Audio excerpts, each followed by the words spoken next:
Hey everyone, I'm Taryn, your teaching assistant for the semester, and I wanted to give you guys a quick tutorial on how to find our annotated feedback that we leave on all of your written assignments. If you have already turned in your program rationale this week, those have been graded and annotated feedback has been left. So I wanted to make sure that everyone was on the same page in finding that. So as you can see right here, I have the 454 course shell open and I do have it in student view. So what I will show you does not belong to anyone in the class. It's just a test student. So as you guys know, you can pull up your gradebook on the left-hand side of the canvas and access all of your grades. I'm actually going to pull the test program rationale through the module because I want to make sure that everyone sees this annotation that we have. So I'm going to open program rationale. And if you scroll all the way down this instructions page, right before the rubric, you have this here in bold. Students will receive extensive feedback on this rough draft and are required to make revisions in preparation for the peer review assignments and the final program submission. So you will see this on every chapter for the written assignments in this course.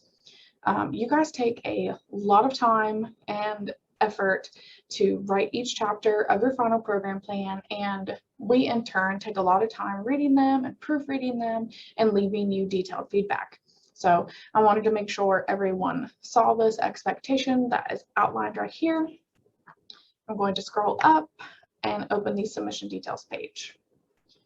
So this is the same page that you would see if you went to your gradebook and opened program rationale. And there are 4 really important things on this page, 3 of which I'm sure that everyone has already explored and looked at all the time. But here in the top right-hand corner, you have your total grade. Here in this gray box, you will see comments that myself or Professor McCracken will leave on any assignment. And you also have your rubric. If you've never opened this up, you can click it open. You'll see a name here. I'm the only one who's touched this test student, so I'm the only person in this dropdown, but you could also see Professor McCracken listed here as well. And then this is the rubric that we grade every single student on exactly the same. And you can open this up and see why you might have lost any points if you did lose any points. And there are very detailed descriptors on each point set. So if you ever have a question or concern why you might have missed a point, you can come in here and check this out. I'm going to go ahead and close this. And then the main reason for this quick little tutorial is finding your annotated comments. If you have never received detailed feedback on a paper that you have submitted, you might have never clicked this link. So I just wanted to make sure everyone is on the same page. So you can open this view feedback link, and you're actually going to get a preview of the paper that you submitted. This is my program rationale from last summer. I just submitted it and transferred all the comments that I received over so that you guys could see the example. So when it's not in full screen, it's a little, not complicated, but you cannot see all the full comments, so you kind of have to arrow over. So to avoid that, I'm just going to enter full screen, and then you can see 4 comments right here. You are going to be looking for these little like upside down water droplets, and on each of these annotations, there is a comment connected. So if we just look at these first 2, you can see in this paragraph, Professor McCracken left, consider adding a sentence here explaining why the health of spouses is also essential and should be considered a priority. So in that paragraph, I needed to add something I had left out. And then in the following paragraph, she just said, yes, great statement, I made a great point.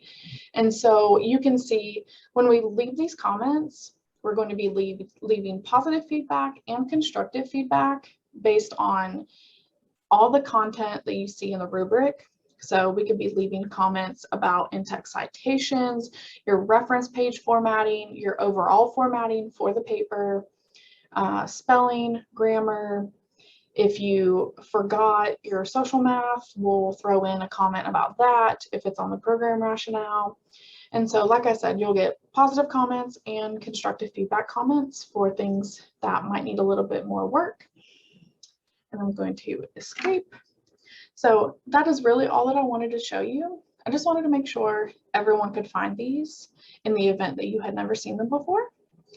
And as you're going over your grades and these comments and you're editing and revising your papers, if you have any questions or concerns, you can of course email us. And then there's also this comment box on the submission details page. You can also drop a comment and we will receive a notification here. And only we can read these. So that is all I had to show you guys, and I really enjoyed reading your program rationales, and I look forward to reading your needs assessment in the coming week. And congrats on making it through the first 2 weeks of the semester. I hope you guys are having a good week.